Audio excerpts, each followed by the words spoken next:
తన 30 సంవత్సరాలు ఉద్యమం ఈ వ్యవస్థని అర్థం చేసుకొని పోరాడి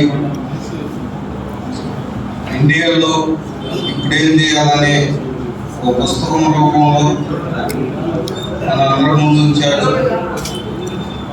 ఈ యొక్క పుస్తకం 12 అధ్యాయాలు. ఈ అధ్యాయాలన్నీ ఇక్కడికి వచ్చిన నాయకులు అందరూ చాలా లోతుగా ఈ సారాంశాన్ని మన ముందు ఉంచారు. మరి